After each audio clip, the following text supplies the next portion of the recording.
My name is David Brayley. I'm an author based in Swansea. Grown up in the city, really sports obsessive all my life. I've been lucky that I've done quite a bit of work with the Sporting Memories groups with the Ospreys in the community the last sort of 2 or 3 years really. They want me to deliver a session that brings into a story that the people in the groups will relate to.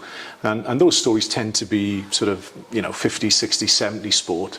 And even though I was born in the 60s, my mum and dad at home always encouraged me about learning about sport in the past. So I know all the stuff about people like Stanley Matthews and Clem Thomas playing for the Whites in the 50s and when they beat the All Blacks. And that became my thing really, is learning about sport. When I put the talks together, I try and get as much media into the talks as possible. So I try and give them as much active action as possible.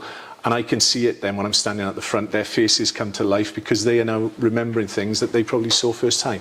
I encourage group participation. We often get people who will just put their hand up quickly and say, I used to work near his wife. And so all the memories come out and it's just a joy really, and sport at the very heart of it. Today was a great session. I suppose the most impactful story that I had as a kid growing up was John Toshak coming to the 𝙤𝙤𝙤𝙯 in 1978, and Helen said that we hadn't really done a football session. We've done the British Lions, we've done Ospreys players of note before the Ospreys were formed as well.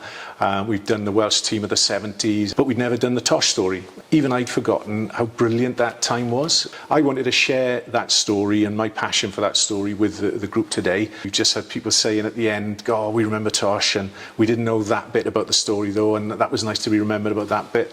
And that's all I try and do really, to get people talking about it and then get memories back. And that's been the best thing about today. And lots of people told me afterwards this morning that they were on the North Bank watching a lot of these things happen. So it was nice for me to hear that, but also for them to relive it as well. I also know as well, having spoken to other people and the family members that are living with people all the time that have got difficulties, that this sort of thing does go into the next day and the day after, and it lifts them for a couple of hours, a couple of days. And if me telling stories about John Toshak or Jeff Wheel or players from the past with Wales and sports personalities of Wales, if that works, then I'm delighted to do it and hope to carry on for a long time into the future.